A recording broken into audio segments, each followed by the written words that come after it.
a partir de los años 40, el escribirse en el padrón electoral o tu credencial del INE o del padrón electoral era un simple papelito donde escribían a máquina tu nombre y ponías tu firma. Eso era la credencial para votar.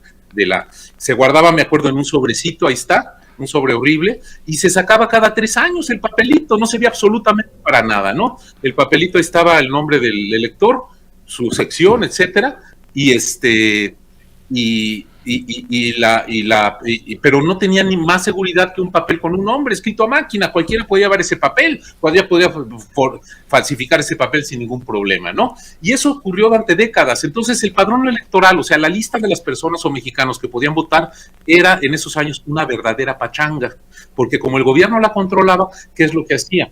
Quitaba a los ciudadanos o personas que sabían que podían votar por la oposición y se aseguraba que los ciudadanos que iban a votar por el partido oficial estuvieran en esa lista del padrón electoral, ¿no? Y entonces, pues uno de los, todavía se trató de modernizar poco, por ahí tenemos otro ejemplo de credencial, donde, pues, pero que era, ese es, por ejemplo, la misma credencial de los años 40 hasta el año 79, si le preguntan a sus papás, a sus abuelitos, esta era la credencial para votar de esos años. Como ven, pues no tenía ninguna seguridad, eso poner un borrón ahí como huella digital no servía de nada, y era la seguridad. La siguiente credencial se hizo en el año 80 y era proveniente del mismo padrón, o sea, simplemente era un poco más moderna esta.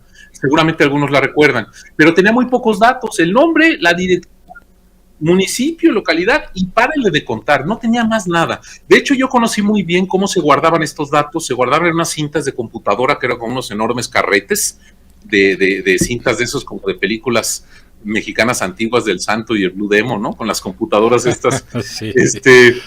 Y en esas enormes cintas se guardaban lo que no era otra cosa que los enormes listados de los electores, pero eran muy poco confiables esos listados, estaban llenos de errores, estaban llenos de muertos, porque nadie borraba los muertos, y de muchísimos errores. Entonces, por ahí del año 91, se decidió borrón y cuenta nueva. Esa lista estaba tan mala, tan llena de errores, que los partidos y el Instituto Electoral dijeron borrón y cuenta nueva, empezamos a hacer una. Y algunos recordarán que por ahí del año 91, 92, si mal no me acuerdo, se hizo un nuevo padrón electoral. Y todos los mexicanos mayores de 18 años nos apuntamos al padrón, toditos. Fue como una gran jornada.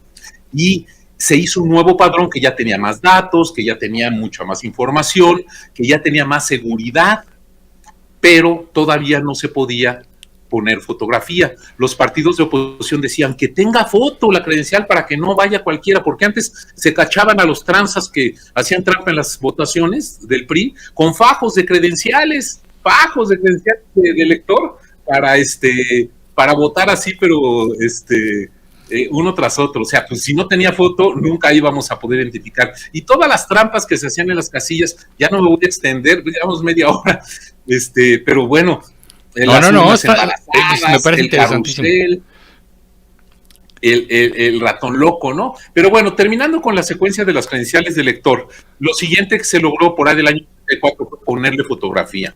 Fue un logro importantísimo, porque ya con eso el elector llegaba a la casilla y ya sabían que fulano es fulano y nada más es fulano. Y además, algo bien valioso es que el padrón electoral resultó ser un listado mucho más confiable y de forma automática la credencial del IFE, que ahora se conoce como credencial del INE, se ha usado como una identificación oficial en nuestro país, aunque nunca se pensó que iba a ser una identificación oficial de los mexicanos, porque de hecho por ahí existe una ley que dice que tiene que hacerse una cédula de identidad de México, pero nunca se ha hecho. Entonces, este padrón electoral resultó tan bueno y con tantos candados de seguridad que todo mundo acepta el INE como identificación. Por supuesto que se falsifica, por supuesto que hay hechos ilegales, pero dentro del ámbito de las bases de datos, el padrón del INE es uno de los más seguros del mundo, ¿no? Entonces, porque la información puede ser verificable, porque tiene muchísimos requisitos. Recuerden ustedes todo lo que les piden para sacar su credencial o renovarla. Sí, precisamente es porque es muy seguro. Antes, con que dieras tu nombre ya, ¿no? Entonces era una pachanga, y ahorita pues ya estamos más contentos. Bueno, vamos y bueno, pues a partir de este año no ha habido mucho más cambio en el Instituto Electoral del año 96-97, salvo que cada vez ha tenido más elecciones y con mayor éxito.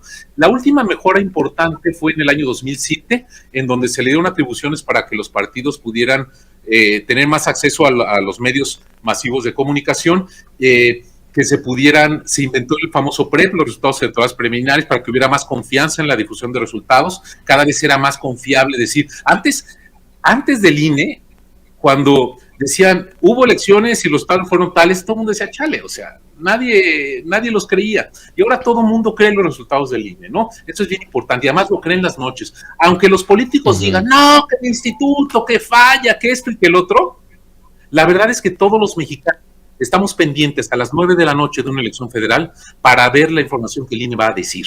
Y esa información es la real y es la información que vale para los mexicanos. Y eso ha sido desde hace 20 años.